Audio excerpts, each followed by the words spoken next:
Income flip. I got Ruben Kanya with me today out of Hotlanta, right? That's where you're at. You're in Atlanta. So that's where our business is based. Here it begins, the complications of my life. No, we are. I am based out of Boston right now. The studio is in Boston, but we Okay. do like to be live at different places. So it's between Boston, Atlanta, and we've kind of narrowed it down to two places.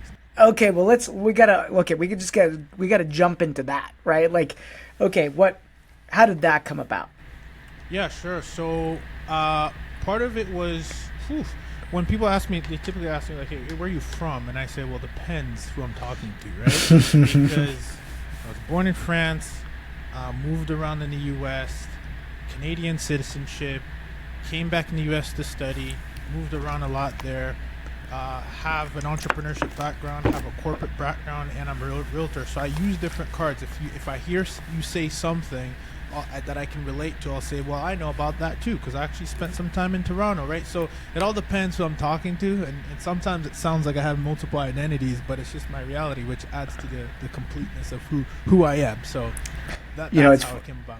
interesting. I can 100% relate because my dad was foreign service. So I grew up. I think I did 17 schools by the time I was 17, right? Yes, very similar, It, by the way. yeah, just all over. And so when I was younger, people would say, "Where are you from?" And it was like a complicated story. And eventually, I was just like Virginia. we kept it we kept it simple, right? Yeah. We kept it simple, and then obviously like you kind of navigate through that. Yeah. Well, Ruben, we'd love to unpack the story of the entrepreneur, the person who is on this income flip journey, like so many of our listeners, where they're really building what we call wealth machines. These wealth machines help pay for their life to do the income flip, essentially to exit the rat race. And I'd love to deep dive in what you're doing with midterm rentals, but I want to dive into your thinking around investments and why you've built the machine you've built so far. And when I went online, I saw that you have a varied background. You're doing a lot of different things. So I want to understand you, and then we'll talk about midterm rentals, and we'll deep dive a little bit on that. Cool. Yeah, yeah, sure. So, you know, part of what you'll see behind me is kind of the experiment, which is kind of my brand that I've used, and the reason I like it, Rob, is because I like using unconventional experiments to get unconventional results. Right? I've always liked the idea of like when everyone's going left, how can you go right? And that's just because you do what you've always done. You get what you always got. And you do what everybody else is doing, you'll get the same result. So I'm constantly surrounding myself. I'm usually on the other side. I typically don't do a lot of interviews. I'm interviewing. That's actually one of my probably biggest life hacks and biggest things I'm most proud of, because I've been able to foster some amazing connections. I'm just under 299 episodes. I think just under 300. And the wealth of knowledge, deals that have come my way, etc. I'm a sponge. I'm a student of the game at the end of the day, and I understand. I was just telling this to one of my buddies because he's talking about I'm gonna get this. I'm gonna get this. I'm like, why do you need to think about you doing it, and why not think about the who that can do it? So I've been, in the corporate world for a while, and any time, you ask me the person behind, I was always building levers on the side, right? And those levers to get my time back. I think the virtual assistant route was very key in the beginning journey, where I started to leverage VAs to start business ventures. I had an e-commerce business, but then from there, that e-commerce business helped me understand how to actually leverage people. And then I started using that in my real estate, right? Contracts, showing assistance, etc. It's like, so wait, hold on, you're a management consultant, but you're also a realtor. How are you doing all that? People even ask. I didn't even used to share it because people didn't. When you ask that, it tells me you're not thinking of what's possible and you're thinking of leverage. So it's like, I would, reason I'm able to do all these things that I have my hands in, like built an agency, etc., is because I'm not the bottleneck. I come from a do it once, create a standard operating procedure, a SOP that someone else can do it, and then they'll do it and teach the other person, and then it becomes this web. You have like these legs and arms of essentially engines that are working even while you're sleeping. And it goes back to why I'm doing everything now, even in the real estate space. I love the real estate space because it's an asset that cannot be disrupted regardless of AI, etc., because people will always need a place to live, and therefore I like to put my money and build a business on top of a system. So the system is, or I should say, the asset is real estate, but then you can build a business on top of that. And then I do believe once you have that, you can be essentially, financially free, or whatever it is that you want, time freedom, or indestructible, as I like to say. Right? and so that's kind of like how it all comes together and why I do what I do in a nutshell. How does the media play in? How do you think about the media playing into all the other things that you do? How does that? Like Well, I'm just, I think of what we do when it comes to podcasting or even our Grid Investor Network as a funnel. Like, that is a funnel to all the other businesses that we have, right? And I'm just curious how you've kind of thought it through in your head, and what maybe your playbook is for that. Yeah, so initially I'll give you an example, Robert. I didn't think it through it, and that's what happens when you take action. I was doing this content, and I'm so glad you went there, because I do believe content is it's everything. Yeah. So I started to interview my heroes. And by the way, I just want to let you know that I had a limiting belief, okay? I had this limiting belief, Rob, that I didn't own a piece of real estate when I started interviewing my real estate heroes. And I thought they would turn around on the camera and be like, hey, by the way, buddy, how many properties you got? That was my fear. Do you know, Rob, in my 300 episodes, no one's ever asked me how my portfolios, etc. It's a limiting belief. And the reason I want to highlight that, Rob, is because there's so many people that I'm sure might be listening to this who will be like, oh yeah, you're right, I am the one that's stopping myself from doing this thing, because no one's gonna care. People care about their problems. The Subtle Art of Not Giving a F by Mark Manson is such a good book. Like, you slip and fall, no one's going to sleep thinking that idiot that fell on the sidewalk. No, they got their own problems, they got their own taxes, they got their own family. So when you kind of remove that, I had that limiting belief, and the very same thing that I was able to overcome that limiting belief led to me the first person I interviewed on my show, Rob, first person, because I was doing solo episodes in the beginning for like the first 40 episodes. Then the first person that came on my show had 300 million assets under management. Vinny Chopra came on, and then from there it just snowballed. And what's funny is I came across a gentleman, shout out to Jamie Gruber at the time, who was like, hey, by the way, I love what you're doing, your content. And remember the VA thing I was telling you about? I learned how to delegate stuff. He's like, can you do that for me? I'm like, absolutely. I always commit, because I think if you commit first and make a decision and you have integrity to get it done, you put your back against the wall and you're going to have to get it done. Yeah. I know, Rob, you're the same way, I'm sure. Yeah. When you say you're going to do something, now, shoot, I got to fulfill. And I think we need to do more of that, because people wait for things to be perfect. But the reason I highlight that, when I committed and said yes, that gentleman was part of a mastermind, $1 million mastermind, where when they saw what his brand was doing, then my agency was born. Because he just sent me referral. We were not doing no ads, nor just organic. Our content was showing, by the way. Who's doing that for you? Ruben's team. Ruben's team, by the way, I'm still working at this point. I created invested talent. This was based on action taking. And so when you say, can you plan for it? Now I understand the power. We've gotten subject to deals from my podcast. Sure. We've gotten partnerships, affiliate, like you name it. But it's a compound effect over time. And in the beginning, I had to have the courage to overcome my limiting belief to just interview the damn dude that you're trying to be like, and then the doors will open. So I think it's important to highlight, you can't plan everything. You can have an idea and a direction and then take action, and then you'll see along the way you get a lot of blessings and things that you didn't even imagine. Which hence the fail, learn, repeat, right? Like 100%. I love it. Or the fire ready, like I always say, like, you're a fire ready aim person, right? Like, I'm definitely a fire ready aim person, right? By the way, I've said yes so many times to things that I can't do. And by the way, you'll realize, even when you work in these corporations, no one knows what the hell they're doing. No one.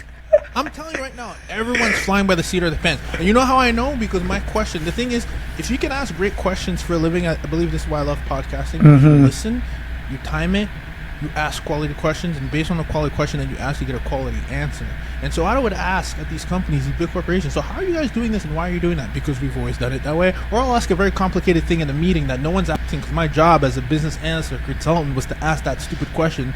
And by the way, does anybody knows what this means? No one knows what it means. And I'm just going through the meeting and I'm like, so no one knows what's going on, or people are very niched at one thing and have completely neglected everything else, which again is a great reminder to just focus on the niches and then delegate everything else. Yeah, no, I love that.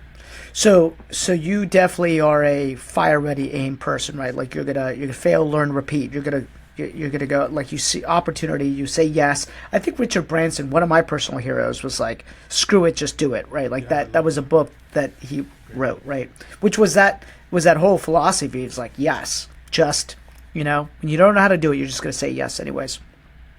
So how did you then, like, you decided to do this podcast, you wanted to interview your own heroes, like, at what episode number was it where you were like, you know what?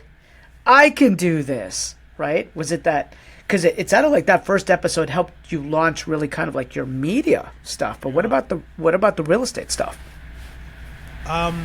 So it's interesting because I always had I think for a while, imposter syndrome, because I'm like, all right, like I'm interviewing all these guys and no one's asked me how many things, guys and gals, right? No one's asked me how many properties I own, and I'm getting closer to these people, and they're making me feel very uncomfortable, but at the same time, it's what I'm aspiring to be, right? Like, it's what I want to get towards. So it kind of, it was kind of a fuel to be in the conversation, to be able to say, it's so funny, like, I've had people like, Ruben, you know what I'm talking about, right? But we just raised $1 million capital, and I'm like, yeah, I've never done that. I'm just like, and they think I have just because, and they don't even need to think I have, and it's not even fake it till you make it. It's just get into the room, because then by law you will have to expand. So I honestly felt a lot of imposter syndrome. I think I don't think I still do. I think right now it's very humbling to be surrounded by people who are doing 10x and 100x what you're doing, and I've kind of gone, mature now to a point where, like, you have to have a sense of gratitude, but still not be satisfied. And there's this very fine balance. It's tricky. It can get tricky sometimes, especially when you're always surrounded by people who are always elevated. It's also a good, healthy balance to have also people that you can help. So that's why I also have a mastermind group as well, because it keeps that even keel. Like, you haven't made it yet, but you're still on your journey, which the journey is the blessing. But you're also still having people who can guide you and pull you towards the next level. But I think, honestly, maybe, I don't know, I think an episode that sticks out is episode 91. Shout out to Michael Shogren, where he basically gave me the Airbnb blueprint, which is the foundation of our temporary housing business right now, because it's built on the foundation of Airbnb. And Rob, the reason that's important is because I believe in paradigm shifts, right? You talked about the mindset, like, when you have a hammer, everything looks like a nail, right? But when you start having different tools, you start seeing things differently, right? And if you change the way you look at things, the things you look at change. And so that's how real estate changed for me, because I was listening to Bigger Pockets. I was like, I had heard flipping, I had heard multifamily, but that's all I knew. But I had never done the math. And the math was, these short-term rentals, you can make a killing and you don't have to be 100% occupied, and that did not make sense to me. And so that episode was honestly the thing that led to our first short-term rental, and then we never looked back. So call it 100 episodes in, folks. That's what it takes. I love it. Well, Ruben, where did you buy that first one? Right? What was it? Was it Boston? Was it Atlanta? Was it Tahiti? Like, where was the first one? Yeah, great call. So it's funny that you say that, because at the time, right, we were in New York.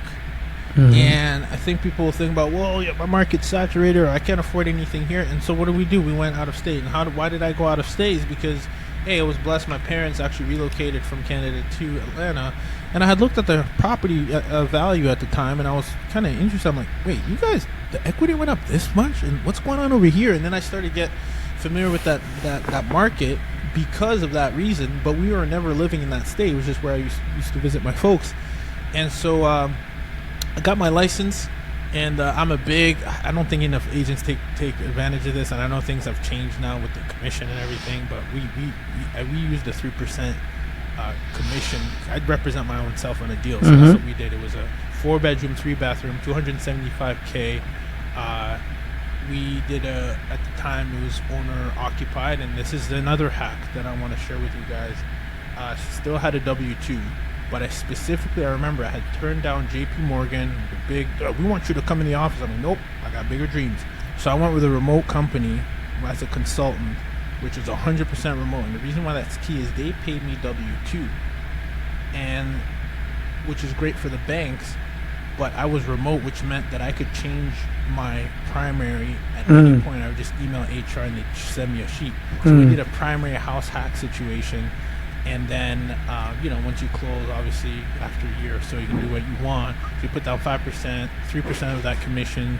We pretty much got the house for like free, like $8K or whatever. Oh, and it was fully furnished, which is a hack that I've used multiple times. So that's how we got in. And for the realtors out there, I think we have an advantage because you can represent yourself as the buyer and then speak directly to the seller possibly, or the agent on the other side, and negotiate on your terms, etc. Yeah, get the commission, right, or reduce the price by that commission. Like, yeah, 100%, right? It's a nice little bump, right? So let's pivot to midterms, right? Like, so you started off looking at this short-term business, and then how did you start incorporating midterm into your short term? Because it sounds like what you did was you decided to start building a short term portfolio, but then maybe you discovered the power of midterm placed inside the short term. Is that right? Yeah, so I'll tell you exactly how it happened, Rob, and you'll see consistency in my story. I'm part of this mastermind. They got properties in like Florida, and they're bringing in like $20K a month, and we're like, golly. Like, so again, discomfort. I'm sitting there with a couple. I'm sitting there with my wife. I'm like, did you just hear that couple? Like, they got $30K on one property in a month. We got to go to Florida. Not that was the first thing, right? But then I asked a better question, right? Thinking about questioning. It's like, how can we get the same result with what we have? And I think sometimes we need to think about what we have. We're always looking elsewhere. Grass is greener on the other side. But how can you do something greater with what you have? Because we all have unique blessings in front of us that we don't take advantage of. And the fact that we already had properties was like, okay, this is a start, man. Like, what can you do to extract and get more revenue for your property? So guess what we did? I ended up meeting, shout out to Dr. Rachel Gainsborough, amazing woman. Guess how I met? Well, through the agency, of course. And she ended up being, she's like the short-term rental, another short-term rental queen. And we ended up, my agency did some work for her, but she always saw me, a lot of people saw me as the marketing guy in real estate because of invested talent, which was the content repurposing, etc., and podcast creation that we did for investors. So I was actually a marketing guy in the real estate. That's what people knew me as. Forget the investments, and I never disclose how many properties I own. Remember, I've got the imposter syndrome, but I can serve you. I got a niche, so people saw that value, right? So she's like, hey, I sat in on one of her webinars, because I'm always learning like a sponge. And she's like, yeah, I kind of give her some pointers. I'm like, I think you should do this proof of concept and increase the close, blah, blah. And then she's like, yeah, I'm hosting this other webinar. You should join it or whatever. Or no, she made an offer during the webinar. That's what it was, a pitch. And I bought it. And she called me right away. It was like $2,000.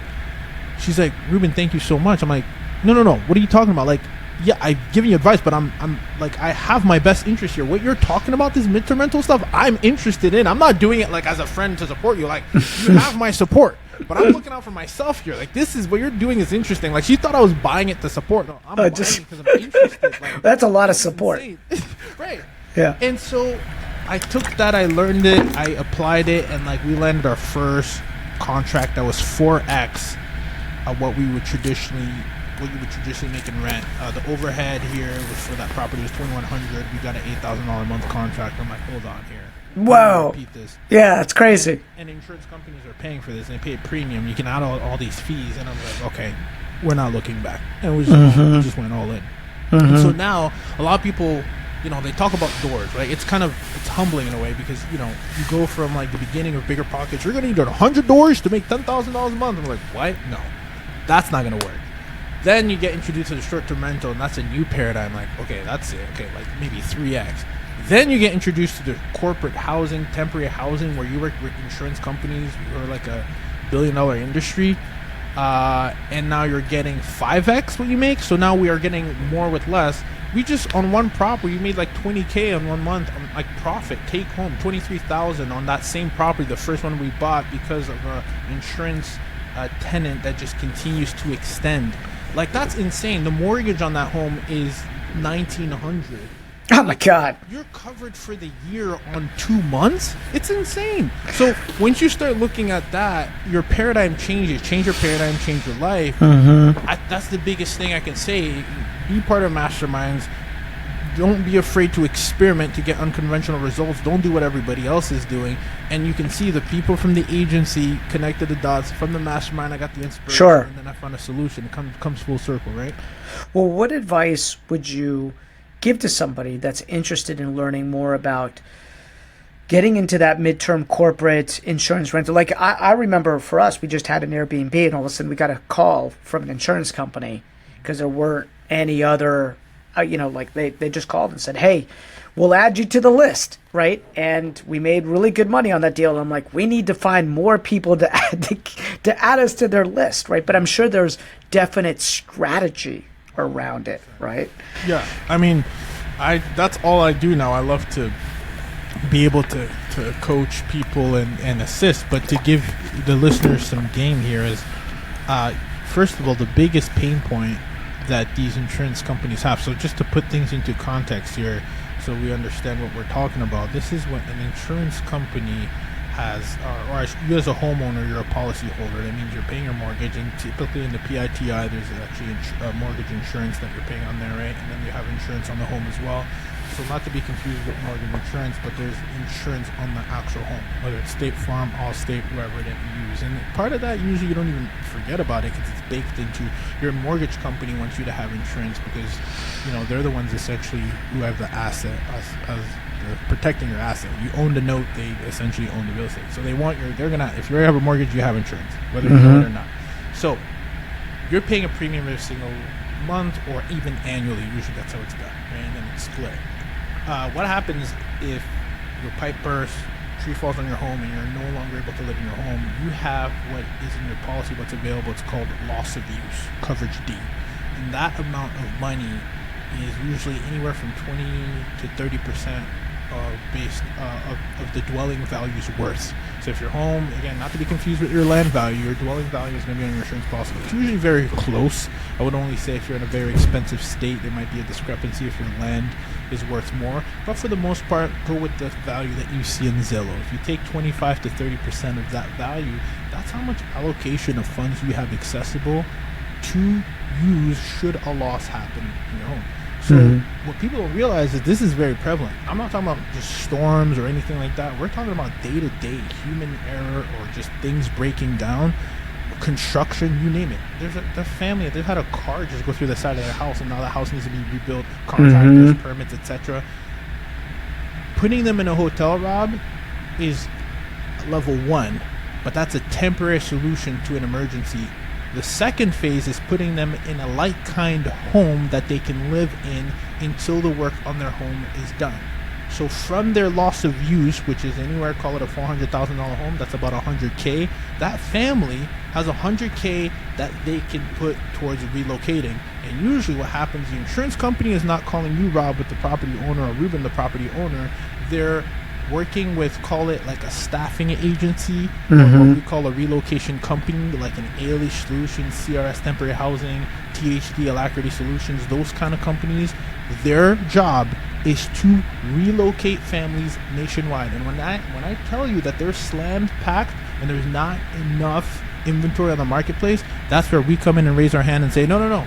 Let our homes be your inventory, because we understand that you don't have as many options, and we understand the ALE money that you have, and therefore that is why it is justified when there's low supply, right, and there's a high demand. It is justified for us to charge a premium, and that is what we specialize in. And who our avatar is not the homeowners. It kind of is to a certain degree. That's why we're available. Make yourselves available on Airbnb. Even if you don't want to do Airbnb, be available. It's one of the most frequently used platforms in the nation when it comes to temporary housing, but it's not enough, right? You got to be in their databases. You got to optimize your profiles. I mean, there's multiple things that you can do, but that's where the opportunity is for you as a homeowner to get in front of these relocation agencies who are willing to pay you a premium. And they don't bat an eye because it's not their money, it's the insurance company's money. How do you determine what the rent? Because I remember they called us and asked us, how much do you charge, right? And like a lot, right? And my assistant kind of handled the call, and she gave a number, and they were like, great. And I was like, damn, she probably just gave that. Yeah, I was like, when there's no pushback, that's when they're like, fantastic, real fantastic, right? And so, no, I had not trained her. I had never done it before, and she just got a call, and she, threw out a number, and they were like, "We're gonna keep you on our list forever." Right? I was like, "Shit." They probably, yeah. But the thing is, Rob, they're gonna ask you every time. They don't like lock in your rate or anything. Okay. But to answer your question is like, how do you know what to charge? You reverse engineer the math. So they're coming in from a like kind property. That's why they reached out to you anyway. So you take the value of your home as a reference or as a comparable. That's great advice. The math of what's 25 to 30% of my home, and then you have an idea. Now, another thing you should be doing, because whoever says the number first loses, is get more data. Oh well, I'm so glad that you reached out, Rob. But may I ask how many people? 2 adults, 3 kids. Oh, great. And dogs as well. Yes, 3 dogs or 2 dogs and a cat. That's where I get you, Rob. Again, it goes back to the fundamentals of math. Do you know how much a kennel might cost you in your marketplace just for one dog? Because these hotels, not all these hotels allow for dogs as a very temporary solution, which means they're boarding them. You know how much it could be just on average? Let's just do some quick math, Rob. Any guesses? Throw them at me. I got the calculator. I'll just do it. For boarding a dog for a week? For a day. Call it a day. A day. I think it's $50 a day. Is that right? Anywhere from 50 to 80. Yeah. So let's meet right in the middle. 60 times 30 days. How much is that, Rob? 1,800. I got the calculator. Okay. Right? So that's already 1,800. We're not even talking about adults. These families, by the way, and the biggest advice I can give, another gem for our listeners, is please put your ego to the side, right? My wife had to do the same. Like, I don't know if you want to be pet friendly, and then I showed her the numbers. We are pet. There's nothing like doing the math. Money. Yeah. And you want to serve and solve a big problem in the marketplace? Yeah. And like, I mean it. Like, if you go on Airbnb, type in a zip code, pretend to as if you're a relocation specialist or a policy holder that's looking for their own home, because sometimes the insurance company will cut them a check and say, you find an option. Go on Airbnb right now in your zip code. I've done this in any zip code. Type in a specific city. Type in, call it 4 bedrooms, 2 bath, and then click enter. Look at the number of search results that becomes available. And then be my guest and click the pet friendly and look at what that number does. I'll tell you right away because I've done it multiple times. Divides by 2 every time. If there's 100 results, there's 50 results. If there was 1,000, there's 500. If there's 300, there's 150 every time. Which means you've already separated yourself from the marketplace. Because the marketplace is like, oh, we're not accepting dogs. Well, I'm accepting dogs because I know that dogs are worth $1,800 a pop per month. And if there's 2 of them, which there are usually, or 3 because they don't have alternative options, that's why they're coming to you because you're pet friendly, then what's 1,800 times 3 to begin with? Oh, that's already $5,400 without adults and kids included. So now it's very fair for me to make an assessment and be like, okay, so if you would actually board these 3 dogs, we'll just keep it simple, or maybe 2 dogs and a cat, it's $5,400 a month. Now, if I were to board a family of 5 in a hotel, how much could that cost me? Then you start doing that math, and you have some relativity of understanding of what your 20 to 25, 30% of your household income. Then you name your price. Got it. Confidently. Yeah, that's great. It's going to be $15,000 for you, sir, or madam, or miss, right? Like whoever, right? Because you know that it might cost them $25,000 a month. It's actually a bargain for them to come to you. So now you get a premium, and they get a discount, and you serve the marketplace. That's fantastic. Such great advice. Wow. Reverse engineer that. And it's true. I mean, I've got 2 dogs, and I would be, if there was something that happened, I'd have to either board them, which right there is going to cost a lot of money. I already know. That's kind of how I knew the rate a little bit. I was like, what does my wife pay? She's the one that typically pays that. Or like find a house that's pet friendly, and you're right, the majority are not, right? Boom. And the majority are not, and the advantage too, and the reason why I said earlier in the beginning that we built our foundation on the short-term rental. Remember, short-term rentals are wants. People want to stay there. The midterm rentals, people need to stay there. Now, if you have a product that they want because it looks good, like a short-term rental, and it can meet their need, they're picking your property every single time. Because remember, not only do they have less options. But now your property is very well positioned from the way that it's marketed online and the way that the finishes are. You might have some wallpaper, you might have some nice, fundamental nice things that make your property pop and stand out. They're like, oh, we want to stay here. I've had people tell me this is better than our home. This is gonna be a vacation. Like, that's how you should make it. Well, let me There's a premium for it. Let me ask you this, Ruben. Is there a prototypical or atypical home? Like, once you started realizing, hey, this seems to be like the 4-bedroom, 2.5 bath, or closer to town or in the city, seems that like, what's the magic secret? Oh, yeah, I'll give you my buy box. I got you.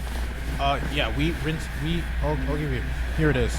4 to 5 bedroom single family home. Not townhomes, not duplexes. By the way, when I say this, all of those can work. I'm giving you the blueprint that is the highest and best chance, right? Yeah. So this happens in condos, etc. But we don't want to compete with condos because someone would rather stay in a hotel rather than a condo. You get all the amenities, right? So we don't want to compete with that. So we want to stay in the 4 to 5 bedroom range, even 6. At the place a family of 6, because keep in mind you can always host a smaller family in a bigger home, but you cannot host a bigger family in a smaller home. Over time, you can host a big family, right, or a small family in a bigger home, but you can't fit in a bigger family in a smaller home. So therefore, I'd rather go bigger every time because we've had a family of 2 stay in a 5-bedroom home. It doesn't matter. We didn't have alternatives. So let's start with this. 4 to 6 bedroom homes is number one. Single family homes. Fenced in backyard, fantastic for the pets. I'm sure you would appreciate that as well. Love having a back deck. It's great for entertainment. Not that we're entertaining by any means, but we're still a nice selling point.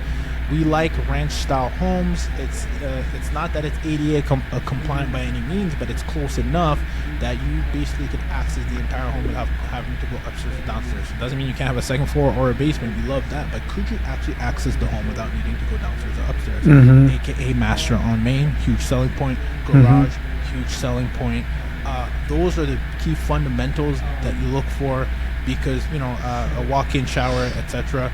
Because now you're truly able to meet the needs of always keep a 5 family with 2 dogs in mind. That's that's our avatar. Can you fit a family of 5 with 2 dogs comfortably, and do they have everything that they need? That is the avatar, and that is where there's the biggest gap in the marketplace, and not enough inventory. You can look at data like Furnish Finder. I was just talking to their team over there, right? They don't have any of that inventory on Furnish Finder. Right? Yeah. So that's what you need to optimize for, and you will get the lion's share of the demand. I love that. Ruben, are you still buying in New York? Are you buying everywhere? Or what's No. So another thing, niche. So we niched down to Georgia. We know it very well, and then we expanded in the vacation rental market here in Cape Cod, Massachusetts. That's where my wife and I got married. It's beautiful, right by the beach, etc. So we want to expand into that. That is like just premium rates, and people with just money to throw at you will just book here. And what's interesting, they're that niche, and this is another thing that I learned from a good friend of mine who's doing some amazing things. Shout out to Michael Elefante, that's my guy.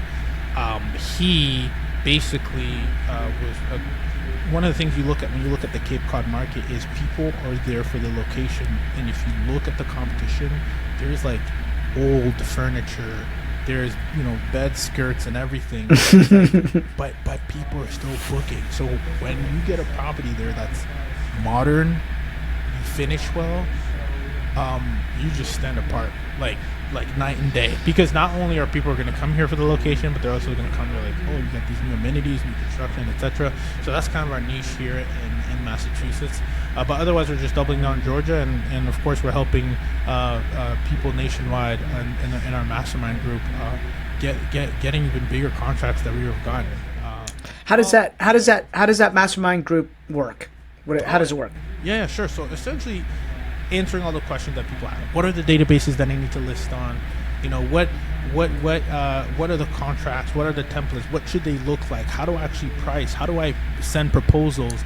And so we obviously have a guide, but we have multiple guides, right? All the resources, templates, marketing. We actually help, I guess that's part of the real estate business. We help investors invest in either state. There's also an asterisk when you invest in Georgia, because you can tap into our team. But I would say 40 to 50% of the people who are in the mastermind are in state, or I should say are investing in Georgia, but they're out of state, right?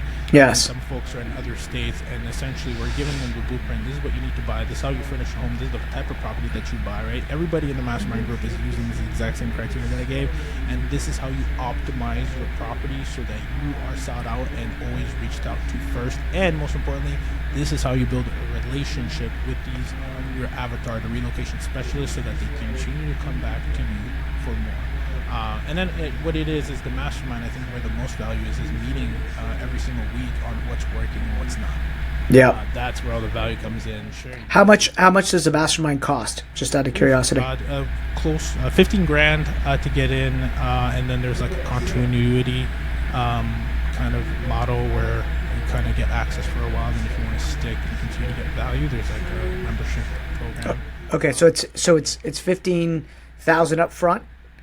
Okay, so it's 15,000 up front, and then payment plans, and then there's a continuity to stay kind of connected on the trainings. Past a year or past 6 months, like how long's the past 6 months? Okay. Depends, right? We have one where if you want to get in, there's like a 3-month kind of like special that we have as well. But guys, I'm just gonna put it out there. Depending on when you're listening to this, our prices change all the time, so I usually don't even put the price out there. Yeah. It could be. Just so you know, so you're like, we said $15,000 on Rob's out, but but it might be $30K next. Because listen, we're getting, it's fascinating. I had a gentleman's like, I don't know, Ruben, this is a big investment. I'm like, yeah, but and so this is the other one. Like, for if you get in, there's like a promo. Like you can get in like $10,000 for a shorter kind of access to the group, but then everyone wants to stay anyways. But it kind of gives people, who want to dip their toe in and they're still not sure, whatever. But then. Like, I've had a guy who just joined in the first 3 weeks. He got his money back off his first contract and they extended, right? So it's like, I always believe whatever you charge, you should be able to give them like a 10x multiple. Yeah, for sure. No, that makes a lot of sense. That's what it's going to be. We're looking with big contracts on the way for sure. So the coaching is a way to incubate leads for you as well in Georgia for your agent team. Because you have got this agent team that kind of specializes in midterms, and then those investors can use your Georgia team to essentially invest, use as a Sherpa, use as a guide at the ground level. That's what it sounds like. It's funny, because while that is 100% true, my focus, and I'll tell you what my focus is, my master plan. So that's true, you're 100% right. That's a funnel. That's a huge funnel, right? It's like, hey, Ruben, I want to do what you're doing. Okay, great. Here's my assistant. My associate, because we have teams that will help you get on the contract. I end up being compliant, where I don't let you buy a bad deal, so I'll see the deal myself as well. But I have an entire team walk you through the deal, help you buy the deal, help you close the deal, help you assemble furniture, whatever the case might be. And then, but really, it's funny that you say that, because I almost forget that part of the business. Sure, welcome in, right? Join the mastermind, get a load of what we're trying to do. But my real focus, and even selfish. And when I say selfish, it benefits everybody. But it's like, when I come to you, Rob, as a relocation specialist, and you're 100% occupied, will you keep on coming back to me if you can't continue to serve me? What I do is my mastermind group, and those who are in the mastermind, but we actually have a specific leads channel in the mastermind. Like, when leads come in, the reason why relocation specialists come back to us is because we always have an opportunity to give them a property that's available to them. So they're like, oh, Ruben and this team, God, they always have something. Let's reach out to them. And so then what happens is, now we're gaining their interest, and we're partners. We're literally partnering with them. Hey, I got this thing from Allstate. Hey, like, I was on the phone with a relocation specialist just for fostering a relationship for like an hour. She was telling me everything, how it works. She's like, by the way, what are you gonna mark on top of that? Like, that's how close you want to get. We're like, hey, is this gonna work? Like, you want to have somebody, a gatekeeper, who understands the business better than you do, who's going to even help you even refine your proposal so that it gets approved by the adjuster. That's how close we're getting. And the only reason we're able to do that is because we always say yes. By the way, do you have something in this area? I don't right now, but I will. As a matter of fact, I say yes, Rob, because I always commit for it, because I know I'll find something. And by the way, I'm licensed, so someone on my team is going to find something. Someone in my mastermind is going to be able to serve them, and therefore we keep on coming back. Yeah. The big goal is to essentially build the Airbnb for these midterm rentals. So I'm gathering all the data. Well, Ruben, you just gave me a ton of ideas. right? You just gave me a ton of value, and I know that you gave everybody a ton of value. Like we run this national network, right? There's 35,000 people in our national network. I'm like, I'm just thinking how we could tap into all of that national network, right? Like those relocation companies would be like, okay, well, how do I go to all the different communities? Because we run these hyper local communities where there's investors, but not a lot of people play this. There's like one that I know of in our group that plays at the level that you're playing at. And I hear these numbers, and it's always like, oh, I'm getting $9,000 a month for that. I'm like, $9,000 a month? What are you talking about, right? And so I need to go tap her on the shoulder a little bit more and pick her brain on this. And obviously, just kind of, yeah, I got to learn the game.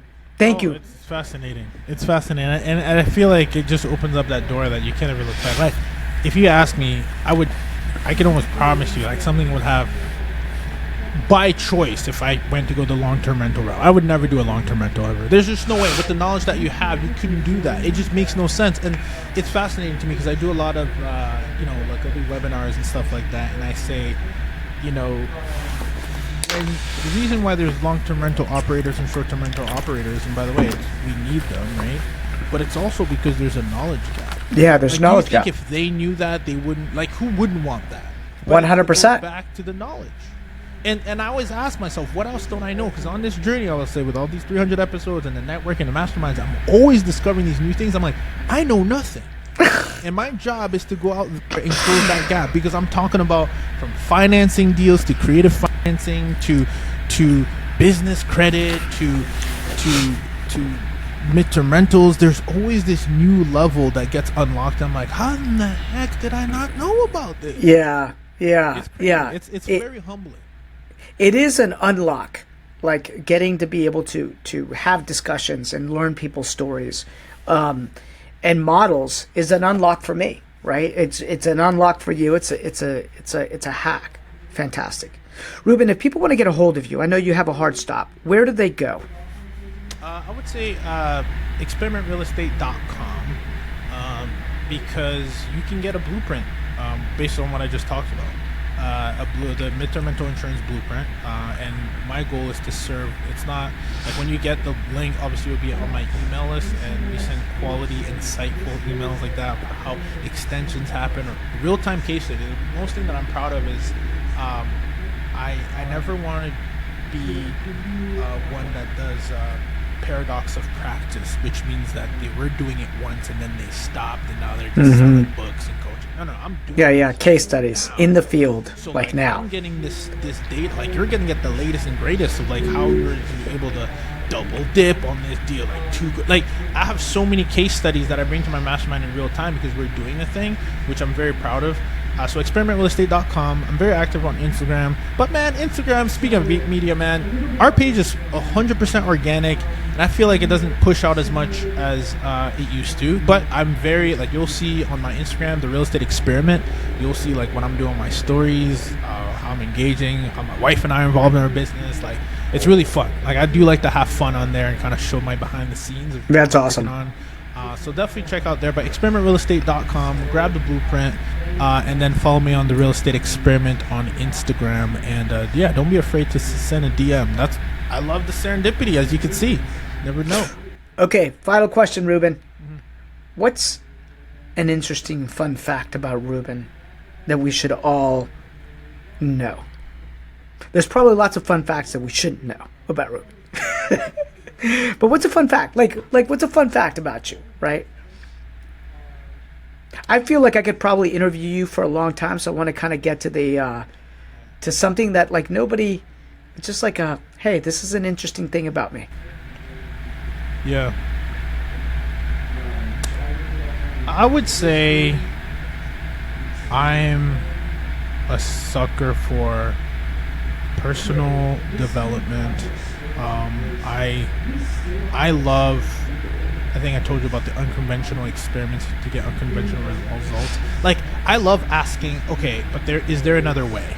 Or is that the only way? Like, I love asking great questions to get the answers that I need. And and to keep it on the lighter side, I love to travel. I love food. I'm a foodie. Oh my god. Fluent in French, so when we go back to France, it's always a good time.